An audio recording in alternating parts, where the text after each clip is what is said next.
अब जिस प्रकार से जो सीईटी का रिजल्ट था, बच्चों को भी इंतजार थी, एक सरकार का भी ड्रीम प्रोजेक्ट था, पेपर लेना ही चुनौती था। पहले तो पेपर भी हुए, रिजल्ट भी आ गया।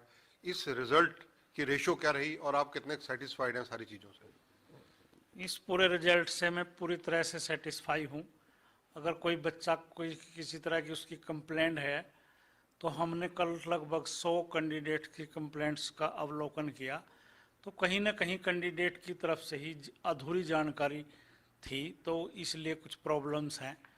कोई आधार कार्ड को लेके, पीपीपी को लेके, या उसने क्लेम कुछ किया, नंबर कुछ मिल गए, क्योंकि ये प्रोसीजर 2-3 साल से शुरू था और स्टेटस जो है वो बाद में चेंज होता रहा। बच्चे को भी पता नहीं लगा कि मेरे घर में नौकरी आ गई, पर मेरे नॉन जॉब के नंबर मिल गए, पर जब उसने भरा था उसके घर में नौकरी नहीं थी। जैसा कि आपने सिनेरियो पूछा, तो 11,22,232 जो कैंडिडेट थे उन्होंने अप्लाई किया था और 7,73,572 लोग परीक्षा में बैठे थे, जिनमें से मेल कैंडिडेट 4,77,926 थे और फीमेल 2,95,627 थे।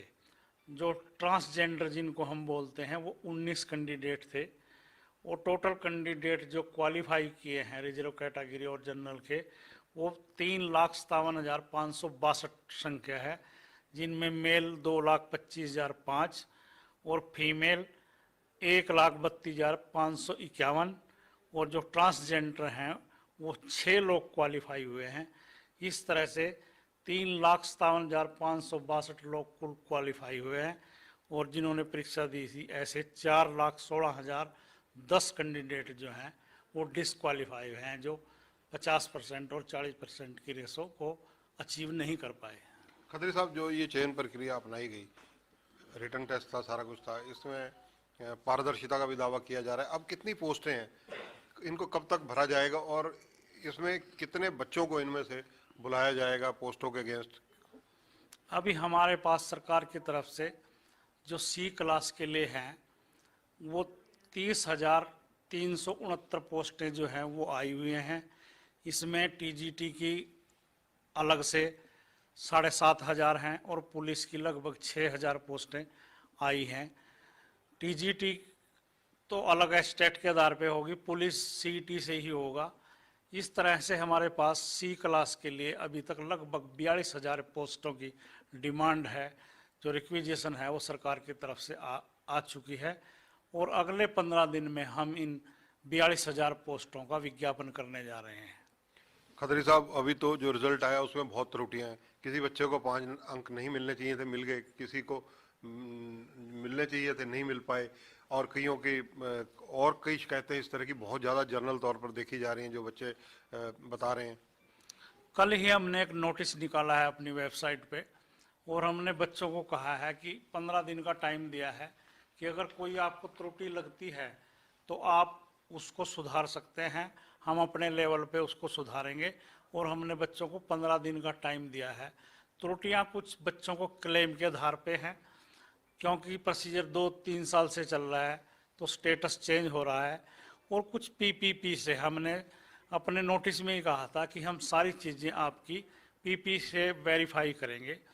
तो जैसे किसी बच्चे ने क्लेम किया कि मेरे घर में नौकरी नहीं है और उसके घर में नौकरी वाकई नहीं है, तो हमने तो एक सरकार की तरफ से जो नोटिफिकेशन है कि जो नॉन जॉब के नंबर हैं वो केवल उन लोगों को मिलेंगे जिनकी वार्षिक आय 1,80,000 रुपये से कम है।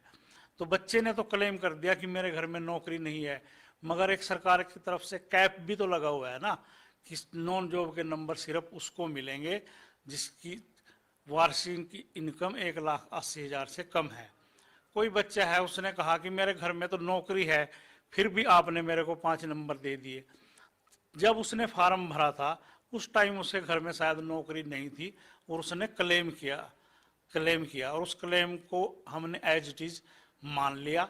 अब सारी चीज़ें वेरिफिकेशन पे जा रही हैं, जिसकी कोई त्रुटि है उसको हम ठीक करेंगे, चाहे हमारे लेवल पे होगी चाहे कैंडिडेट के लेवल पे। खत्री साहब, मैं आपकी बात से इससे सहमत नहीं हूँ कि बच्चे ने जब फार्म भरा, मैं आपको एक एग्जांपल देता हूँ।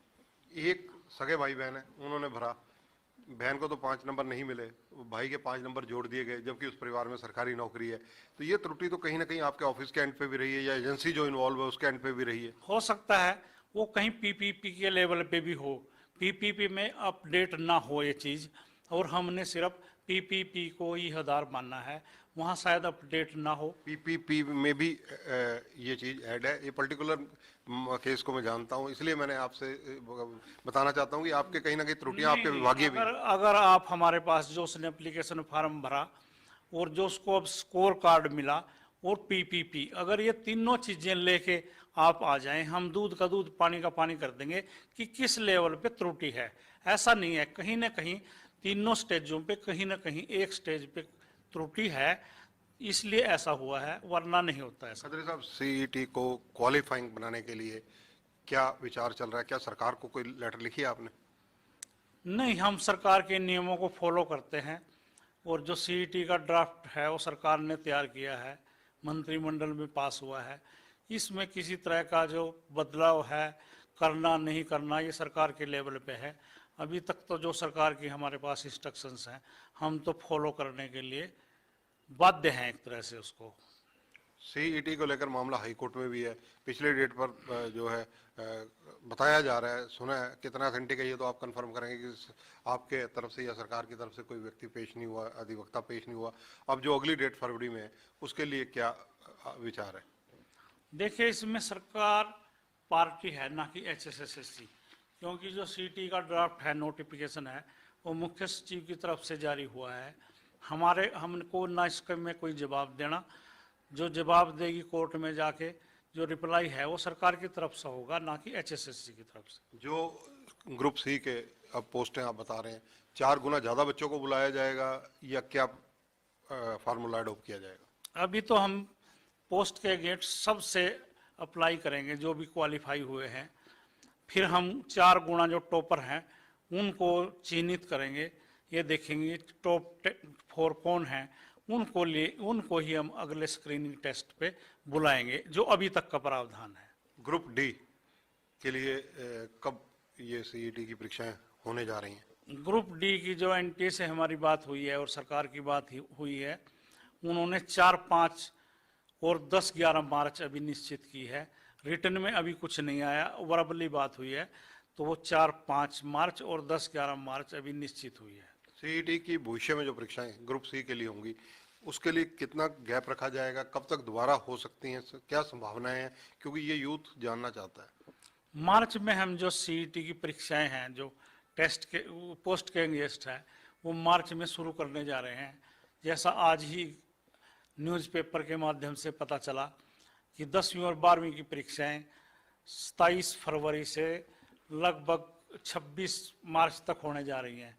तो हम ये शेड्यूल देखेंगे कि संडे और मंडे में भी क्या परीक्षाएं हो रही हैं वहाँ।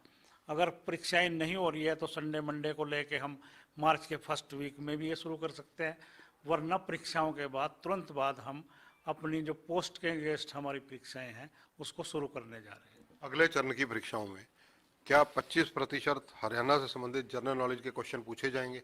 नहीं, ऐसा कोई प्रावधान अभी नहीं है, क्योंकि ये सीईटी में हम पूछ चुके हैं, और हम जो अगला जो क्वेश्चन पेपर है वो सिलेबस आधारित करेंगे। जैसे कोई जेई सिविल के लिए परीक्षा देने आ रहा है तो हम लगभग 50% से ऊपर उसको उसकी इंजीनियरिंग के बारे में पूछेंगे, और 40% हरियाणा जीके अवेयरनेस, बाकी सब 40% या 30% पूछेंगे।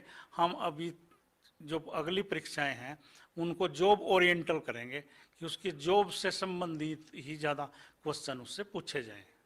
खत्री साहब, क्योंकि सोशल मीडिया पर आपको लोग बहुत फॉलो करते हैं, आप इंटरव्यू का इंतजार करते हैं, जो सोशल मीडिया पर लोग जानना चाहते हैं कि जिन लोगों की सीईटी में कैटेगरी ही बदल दी गई, उन लोगों के लिए क्या प्रोविजन है? नहीं, हमने दिया ना टाइम 15 दिन का। अगर कोई इस तरह की त्रुटि है तो बच्चा जाके उसको दुरुस्त कर सकता है। हम सब चीज़ों को एक एक को बड़ा चेक करके, नोट उससे बिल्कुल अच्छी तरह से चेक करके सब त्रुटियों को ठीक करेंगे अगर कोई कैटेगरी चेंज हुई है किसी की। आगे आने वाली जो भर्ती हैं उनमें क्या सब इंस्पेक्टर की पोस्टें भी निकाली जा रही हैं? नहीं, अभी तक हरियाणा पुलिस सब इंस्पेक्टर के हमारे पास कोई डिमांड नहीं है। 5000 कांस्टेबल, मेल कांस्टेबल और 1000 फीमेल कांस्टेबल की डिमांड हमारे पास पुलिस विभाग की तरफ से आई है। एसआई की अभी तक कोई मांग नहीं है हमारे पास। हरियाणा पुलिस का जो मामला हाई कोर्ट में लंबित है, या हाई कोर्ट में से कुछ ना कुछ डायरेक्शंस भी शायद आई हैं, उस मामले में क्या रुख रहेगा, कब तक उनकी ज्वाइनिंग हो सकती है?